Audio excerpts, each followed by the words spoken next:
إن الحمد لله نحمده ونستعينه ونستغفره ونعوذ بالله من شرور أنفسنا ومن سيئات أعمالنا من يهده الله فلا مضل له ومن يضلل فلا هادي له وأشهد أن لا إله إلا الله وحده لا شريك له وأشهد أن محمدا عبده ورسوله يا أيها الذين آمنوا اتقوا الله حق تقاته ولا تموتن إلا وأنتم مسلمون يا أيها الناس اتقوا ربكم الذي خلقكم من نفس واحدة وخلق منها زوجها وبث منهما رجالا كثيرا ونساء واتقوا الله الذي تساءلون به والأرحام إن الله كان عليكم رقيبا يا أيها الذين آمنوا اتقوا الله وقولوا قولا سديدا يصلح لكم أعمالكم ويغفر لكم ذنوبكم ومن يطع الله ورسوله فقد فاز فوزا عظيما أما بعد أبولغان بكي زمن نجمدي بارك الله فيكم تشاغنا ما سبيدي سبحانه وتعالى نقطة مليكم لما سنة لكم إلى بلام سمنا نجتم سيكم السلام تمنيك الدوغلون السلام عليكم ورحمة الله وبركاته twali wetutuse ku namwogo kusuna tukuze kusuna na bachikumi mwasatu musatu bidile tujja gutambula mpola ngomanyi wabawo kino wabawo kiri olumu amo business ongezi mu alhamdulillah tujja kugenda mpola ekikulu kya byonna nti sunna ebyo kutuseko Allah subhanahu wa ta'ala bakwadde obusobozi kubyo gikoleko kusinza ku busobozi Allah bwakuwadde. Naam, sunna namba 13 kulembeza ddyo okusoosa ddyo n'ebimu ku bifo ebyajja mu sunna nga tukulembeza ddyo mu byo bannammanyi tulina sides bbiri, tulina side ya ddyo ne ya kkono. Emikono tulina kkono ne ddyo ne kkono, ne tuba n'amagulu ddyo ne kkono. Kati okusoosa ddyo mu ebifo ebyajja mu ddiini nga byo Omubaka sallallahu alayhi wa sallam atubuulira n'atusomesa okubeera nga tusoosa ddyo. Mpozi wa ddyo ng'amanyemu balaga kati nga Sheikh Abdul Karim al-Hudayri Allah mukuume yalaga nti ddyo waliwo ddyo mu kulamula ne ddyo omubiri gwennyini nga gwo, omubiri gwennyini nga gwo. Omuntu asobola okubeera ng'akozesa kkono kyali badde akozesa ddyo, n'eki ekimugaana okubeera ng'akozesa kkono ku kyali badde akozesa ddyo, waliwo okulamula kuli. Kati ddyo wano mu kulamula bateri kikwata kuguluka okuba nti nno tugeze kuyingira masjidi osoosa kkono tekikukwata, naye ekikugaana okubeera ng'osoosa kkono mu kuyingira masjidi kubanga okulamula kugamba tekiri sunna kusoosa ddyo nga tugenda kulaba maaso. N'olwekyo kati buli oba okolera ku sunna eno manya nti nno lwaki nsoosa ddyo kubanga Nabi sallallahu alayhi wa sallam ate bwe yasomesa. Naam, ebimu ku bifo tusoosa ddyo kunaaba janaba.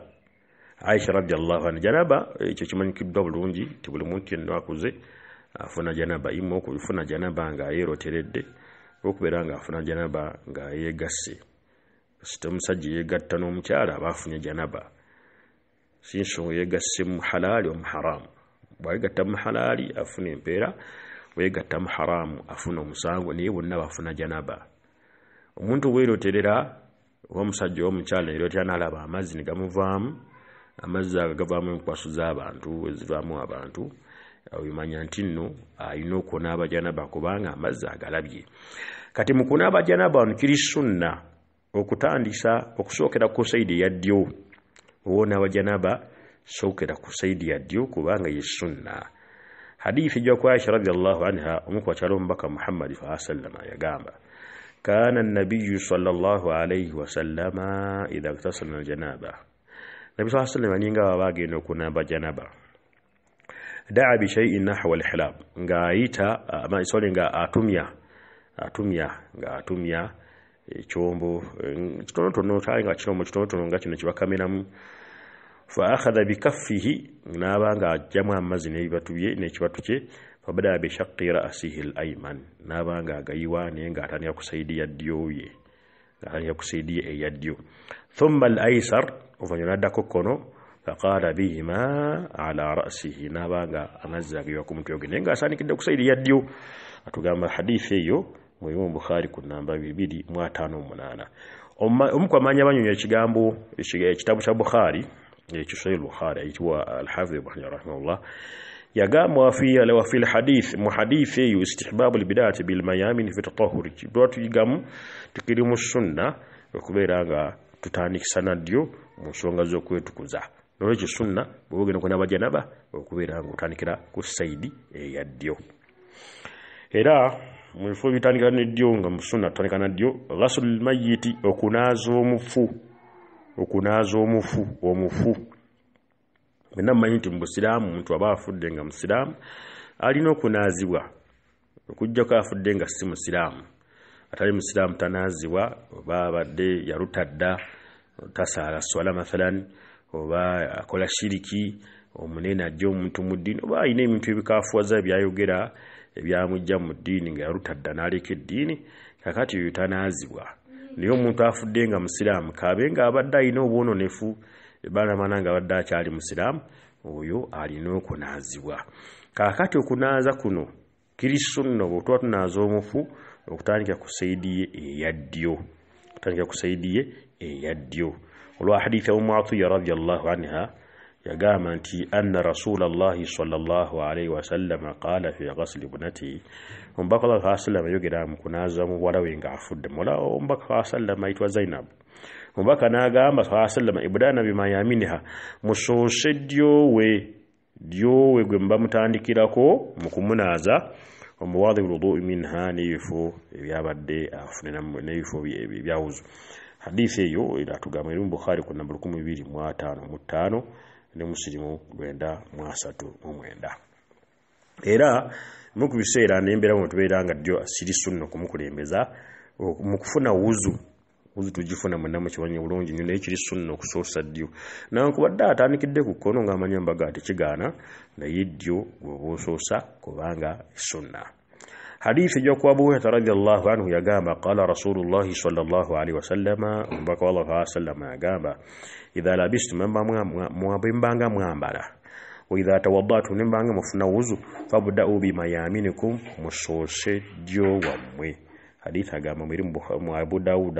نامنكم من يوم تشكمي موانا ميمو الألباني رحمه الله تعالى يقام حديثي انتوفو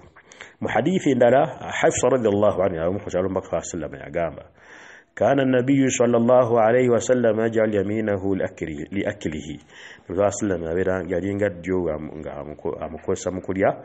وشربه نوكنوا ووضوئه نمكفنا وزيه وثيابه نمكمل كنغوي غسوسا ديو واخذه نمكواتا كايناشوا موانا كواتا كواسا ديو وعطائه نوكوايو كايناشا وايو غواي سايو ديو washimalihi lima suwa dhalika atenga kura mukose ibitali ebyo kano ekyo nikiwanga kiri mu sunna oba ofuna wuzu obere ng'otandisa ddyo hadithi tugaye mwali musali Imam Ahmada era Albani rahimahullah yagamba hadithi ntuufu mu Sahihul Jami' naam era mbifu tusoosa ddyo nga akulembezebwa wadu al-yumna al-yusra okubera nga tuteeka ddyo ku kkono nga tuyimiridde mu swala utimide muswala kiri musunna okubera nga ddyo omuteeka ku kkono lwa hadithi wa Ibn Hujr radiyallahu anhu yagamba annahu ra'a an-nabiy sallallahu alayhi wa sallam hina dakhala fi as-salah yalaba nabi sallallahu alayhi wa sallam nabi nga yingide muswala wada yadahu al-yumna ala al-yusra nabanga ateko mukono gwa ddyo ku gwa kkono okiwedde nawe ateko mukono gwa ddyo ku gwaki ku gwa kkono حديث عبد الله بن عباس حديث يو مريم مسلم كنا بينا مهم أتي عبد الله بن عباس رضي الله عنهما يقام قال رسول الله صلى الله عليه وسلم بكوا الله صلى الله عليه وسلم يقام إنا معاشر الأنبياء بالنبي الله أمرنا أن نعجل إفطارنا طوال كبيرا طوال ويزوك سيمرك كفي كبيرا تكيريا وانأخر سحورنا حتى ولا غير كبيرا تكيريا داكوا في تتمنى ما تنبيودي ونضع أيماننا على شمالنا في الصلاة نكبيرا تكاد كونو ديو في كونو وفي غاتولي مصلاة كان كبيرا كي مسنة ديو okumuteka ku kono nga tuyimiridde mu swala tusala naam hadithi ya tugami mwelimu Imam Tabarani rahimahullah beranga ajeka mu kitabu cha Mu'jam al-Kabir Albani rahimahullah gama hadithi tufu Sahihul Jami kuna 22 mu kinana omukaaga era gudyo wakulembezebwa mu taslim okutola salamu tuli mu swala tusookera ku ddyo yakulembezebwa lwa hadithi Alqama ibn Wa'il an abi Alqama ibn Wa'il ngajja ku kitaawe yagamba sallaitu ma'a an-nabiy sallallahu alaihi wasallam nasara an-nabiy sallallahu alaihi wasallam fakana yusallimu an yaminihi yalinga atola salamu ngatola ku ddyowe assalamu alaikum wa rahmatullah nasusa ku ddyo natwa salamu naga assalamu alaikum wa rahmatullah wa shimalihi assalamu alaikum wa rahmatullah ne ku kono nabanga nagatola nenga asoseza ddyo hadithi atuganye mweri mu kitabo kya Muslimu ku namba 582 na Abu Dawud ku namba 997 Aisha radhiyallahu anha yagamba anna nabiyya sallallahu alayhi wasallam nabi sallallahu alayhi wasallam kana yusallimu fi salati taslimatan musallima tulanga salamu mu swala wahidatan mutiqa wajhi nga ajitola ekyenche kitunde mu kibula yamila ila shaqqil ayman shay'an nga achuka mukatono ku saidi yaddyo hadithi agama Imam Husaima rahimahullah jiteka mu kitabu kye ekimanyi kidogo Sahih Husaima Albani rahimahullah naga hadithi ntufu mu kitabu kye Irwal Ghalil kunna bisatu mwabiri mu musanvu kakati tuli ku sunna ebimu ku ifo wetukulembeza ddyo lyonga yakulembera era gutusoosa era mwebyo zembera ezokubera nga ddyo gutukulembeza salatu lithnain jamaa abantu babiri baba bagenda kusala jamaa muri babiri mugenda kusala jamaa ono wokubiri ayimirira ku ddyo olwa hadithi ya Abdullah ibn Abbas radiyallahu anhuma agamba bitu fi baiti khalati Maimunata agana sula mu nyumba ya mama wangu muto aitwa Maimuna radiyallahu anha fa salla rasulullah sallallahu alaihi wasallam al-isha makhasna sallallahu isha thumma jaa fa salla 4 rak'atin najja vanyuma nasaida akanyanga akomyo thumma nama vanyona yebaka thumma qama vanastuko kubiranga asala fajitu faqumta an yasarihi banajjanzo kusala nayimira ku konowe faja'alani an yaminihi nankwata nanteka ku ddyowe fa salla 5 rak'ati thumma salla na akati hadithi na yibetulaga tidyo bwe mbambadde musala wabiri kono tomuyimirira ko gwe basaza imira ku ddyo wa imamu oberanga oyimirira hadithi atuge mu Bukhari mweri ku namba 697 naam era ddyo wakulembezebwa alukufu fi yamini saf mukumi ya mulaini saidi ya line ya ddyo yekulembezebwa nankobadde tulina okukimanya nti line esooka esinga yokubiri kono wa line esooka asinga ate ddyo wa line yokubiri kuba line esooka esinga line yokomeka yokubiri neyokubiri esinga yokusatu nabwe kityo kakati ogamba nti nze nja kwimira ku ddyo wa line yokubiri ng'ate ku kono wa line esooka tiwannawo okujula ojja kubuufiridde obulungi obunene naye nga ddyo yasingako ddyo yakulembezebwa era yasinga ekyokugamba no line zirina okubanga imaamu ng'ali mu makkati ga line ekigambo tekiriko obujulizi butwevu kikkirizibwa kakibenga line teyinkanyenganye okugamba eno ku kono waliyo batono ku ddyo wali abasinga obungi ekyo tekigaanibwa naye ddyo yakulembezebwa mu mbeera ey'okusimba line era watulaga wano omuwandiisi nti Imam Nawawi rahimahullah yogera ku kitabu kya Muslim yateekawo omulango gugamba babu istihbabu yamin al-imam omulyango gulaga babu istihbabu yamin al-imam omulyango gulaga nti sunna okubeera ku ddyo wa imam naita hadithi al-Bara ibn Azib hadith al-Bara ibn Azib yagamba kunna idha sallayna khalfa rasulillahi sallallahu alaihi wasallam tuwalinga lwatusayidi magomba ka Allah sallallahu alaihi wasallam ahbabuna an nakuna an yaminihi watukyegomba nnyo okubeera nga tusajja ku ddyowe yuqbilu alaina biwajhihi watwa salama abeere nga atunnako n'ekyo natugana nakyo kiri mu sunna okubeera nga ddyo wa layini gwe tukulembeza hadithi atugali Muslim ku namba 79 na era mukulembeza ddyo tukulembeza ddyo at-tasbihu okuleeta azikali ng'esswala ewedde azikali baada swala nama nti kirimu sunna okuleta adhikari baada swala nyingi zilitwa ni muzumu ni muzweta subhanallah alhamdulillah allahu akbar ezo kuzireta ezo zitugira zitubala n'engalo ezo tukozesa ate ddyo ddyo tukulembeza. Hadith Abdullah ibn Amr ibn As radiyallahu anhuma yagamba Abdullah ibn Amr ibn As yagamba nti رأيت رسول الله صلى الله عليه وسلم نلهم بك والله صلى الله عليه وسلم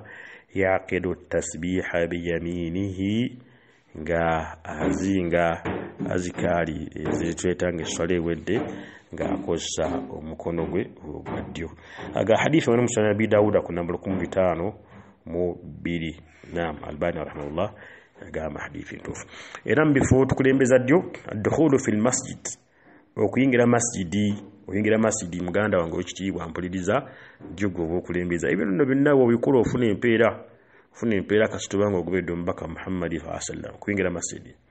Sahaba aitibwa Anas bin Malik radiyallahu anhu yagamba, Anas bin Malik radiyallahu anhu yagamba nti min as-sunnati kirimu sunna idha dakhalta al-masjida bw'oba oyingira mu masjidi an tabda birijlika al-yumna okubeera ng'osoosa okugulu kwo okwaddyo kw'oba osoosa ng'oyingira masjidi. Wa idha kharajta an tabda birijlika al-yusra, era tekirimu sunna bw'oba ng'ofunwa masjidi okubeera ng'osooka n'okugulu kwo okwa kkono. N'olwekyo eyo nayo sunna. So ate sobaga kirimu sunna abategeeza kigenda eri Nabbi sallallahu alayhi wasallam. Hadithi eyo ba athari eyo mweri mu kitabu Sisatul Hadithi Sahihati ekya Albani ku namba 2278. Era mu ebifo tansa ddyo otukulembeza ddyo okuba ati nno mu kulya n'okunywa.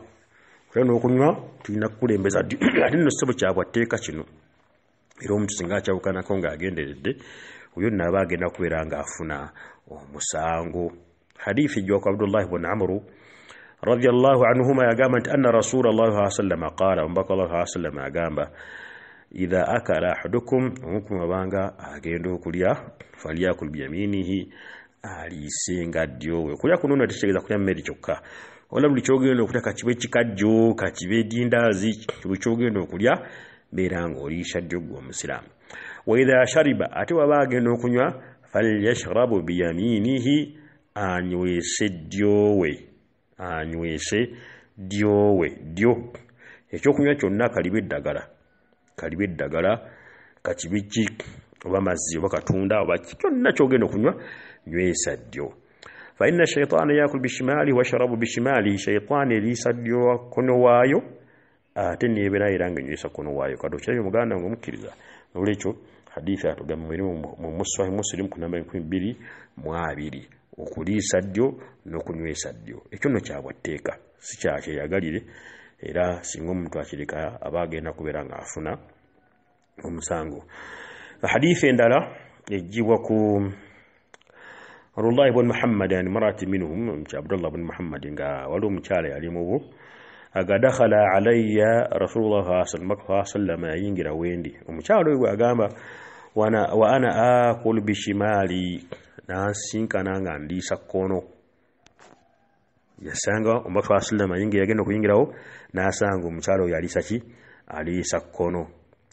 Omubaka wa sallam fadaraba yadi, omubaka n'akuba ekibatu ky'omukyala oyo, fasaqatat al-luqma, kyali alya ne kigwa. Omubaka n'agamba la ta'kuli bishimaliki, toddangamu kuliisa kkonowo. وقد جعل الله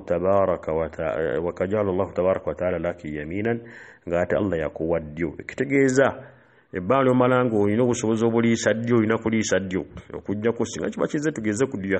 yasanyalala oba mu mbeera bwezi neye beera ng'oliisa ddyo. Aw qala waqad ataqa Allahu azza wa jalla laki yaminan. Naam, hadithi eyo atugamba Musnad Ahmad mweri Albani rahimahullah yagamba hadithi ntuufu yagituusa mu kitabo Jilbab al-Mar'ati al-Muslima ku page namba 71. Kyovola banga ekigambo tugaye kino ekyokuliisa ddyo kyabwatteeka, era atugamba nti Al-Hafiz Ibn Hajar rahimahullah yagamba nti hadithi eri waggulu gye tulabye yadullu ala wujubi al-akl wa yadullu ala wujubi al-akl bil yamini ekimu kubiraga ngujjoko hadithi eri waggulu ekimu kubiraga nti no kyatteeko kuliisa ddyo urudul wa'idi fil akli bishimal olw'ekibonerezo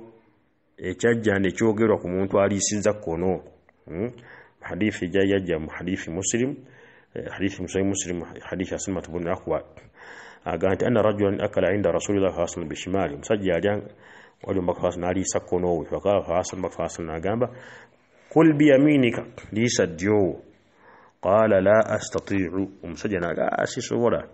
qala astata'ta makana gatosobola ma mana'ahu illa al-kibr kyamulemesa ekyamugana okubeera nga ensonga yagikola kwemanya nakwekuza naye Allah n'abanga amugerera n'amubonereza fama rafaha ila fihi emmere tegituusa mukamwa mukono gwasanyalala hadithi eri muslim kuna 22 n'ekyo gwe omusiraamu ali eyo wenna togeza ne weteekamu olw'okuluntazo n'ogaana okuliisa ddyo ng'oliisa kkono n'ofaanagana ng'omusajja Allah ayinza okukubonereza mu mbeera gy'otategedde naam ekyo nno tuba tu hadithi eyo mbako okuba nno omusajja amugamba liisa ddyo tuba tuyigamu ng'amanyi balaga tuyigamu istihbaabu ta'liimi al-akili aadaaba al-akili idha khalafa tuba tuyigamu kiri mu sunna okuyigiriza omuntu ono alya empisa z'okulya bwe ziba nga azikoze eki azawukanyeeko naam era ezimu ku mbeera ekisunna mu kusoosa ddyo bwe tuba nga tuwadde tulina tugabula ebyokunywa tugabira ebyokunywa asooka ali ku ddyo sooka ali ku ddyo gwe wosooka okuwa lwaki Anas bin Malik radiyallahu anhu yagamba anna Rasulullah sallallahu alaihi wasallam utiya bilaban nabi sallallahu alaihi wasallam leta amata ago ng'agenda kubeera ng'aganywa naye amata ago kadi wa an yaminihi arabi okodudyo waliwo omusajja munamalungu wa shimalihi Abubakar ng'ate ku kkono wali Abubakar jukira munamalungu n'Abubakar abase ku munamalungu fashariba Muhammad sallallahu alaihi wasallam ananywa thumma a'ta al-arabiyya abanywa nawo munamalungu waqala al-aymanu fal-aymanu aliku ddyo yasookerwako aliku ddyo yasookerwako akati hadithi yatogeye mu Bukhari ku namba 1569 ne Muslim ku namba 2229 olabi maka fasona ati yasooka Abubakar ngakwa Abubakar yasenga ku namalungu yo mbaka atandikira ku ddyo bali mu kugabula ebyokulya ebyokunywa sookera ku ddyo ekyo mbaka sallama yabiranga kitusomesa era mu hadithi endala ejokusali Sahal bin Sa'd radiyallahu anhu yagamba anna Rasulullah sallallahu alaihi wasallam baqala sallallahu utiya bi sharabin fashariba minhu bamlete ekyokunywa n'akinywako wa an yaminihi ghulam kujjo wali omwana omulenzi wa an yaminihi al-shayakh ayenga kukono we wa yasari al-shayakh atinga kukono wali abasajja bakulu ne kujjo wali omwana mulenzi muto faqala li ghulami mbaka naga omwana n'omulenzi ata adhan li an yu'ti haula onzikiriza nsoke kuwa bana asajja bakulu ulama nabbi malako sabanja ulukusa subhanallah qala li ghulam mwana omulenzi ono yali mugezi nnyo naga wallahi ya rasulullah mbaka wallah ndaira Allah la uthiru bi nasibi minka ahadan asina gwenyiza kubeera nga nkulembeza ku mugabo gwange gwova okunywako nsoke kuwaata omulala anyweko nze kennyini zalina okusooka okunywako faqala fatallahu rasulullah sallallahu fi yamin mbaka asina n'abiranga ekyokunywa akiteeka mu mukono gw'omwana oyo subhanallah n'olwekyo bannange ddyo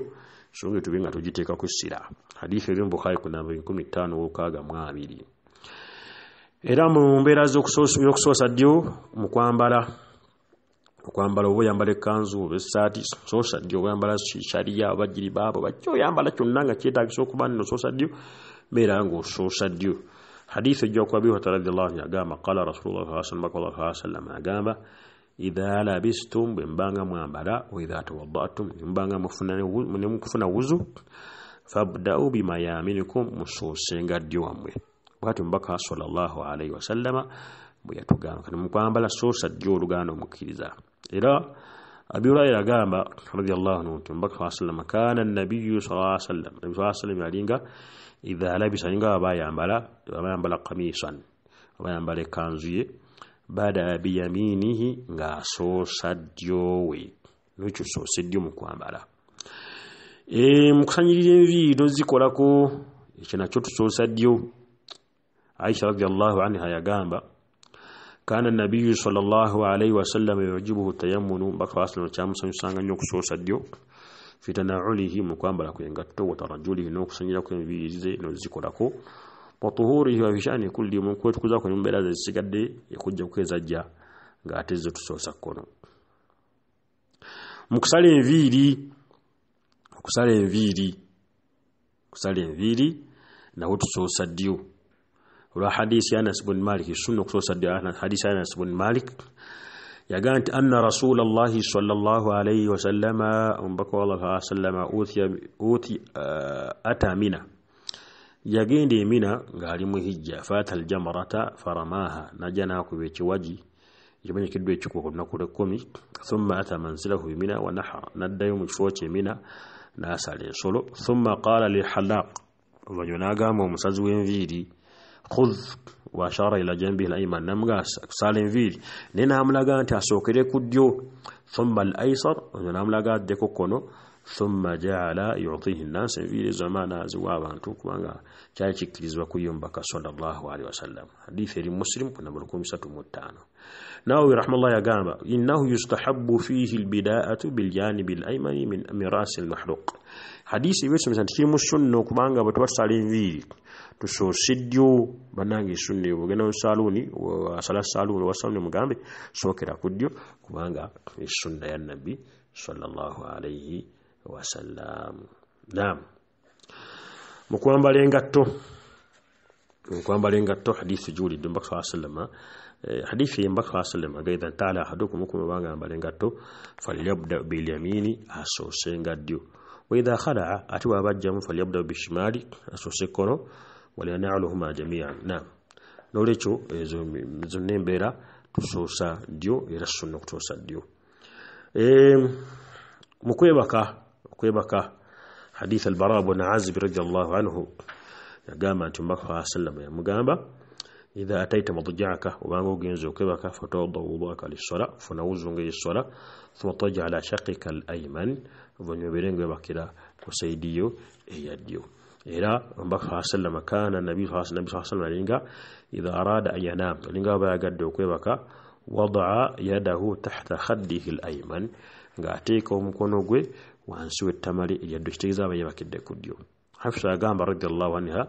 mbaka sallama kana idha akhadha madjahu ja'ala yadahu tahta khaddihi al-ayman, ng'ateeka omukono gwe ogwa ddyo wansi w'ettamali eryaddo. Era mutusoosa ddyo okuyingira kaabuyonjo. Otwa tuyingira otugenda okukola ekyetaago tusoosa kono, naye ate mu kuvaayo tusoosa ddyo. Mu kuvaayo tusoosa ddyo nga amaanyi bakiraga wano.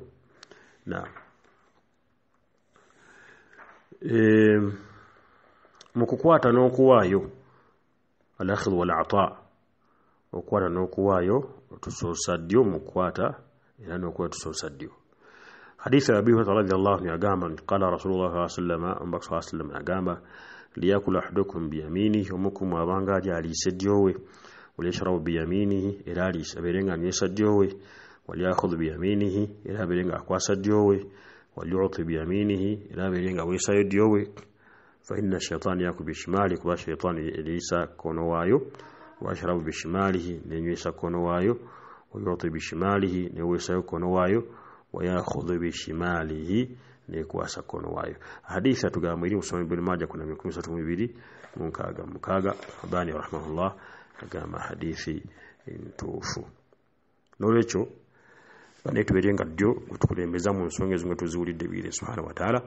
kuba sunna ya nabi Muhammadi sallallahu alayhi wa sallam. Assalamu alaykum wa rahmatullahi wa barakatuh.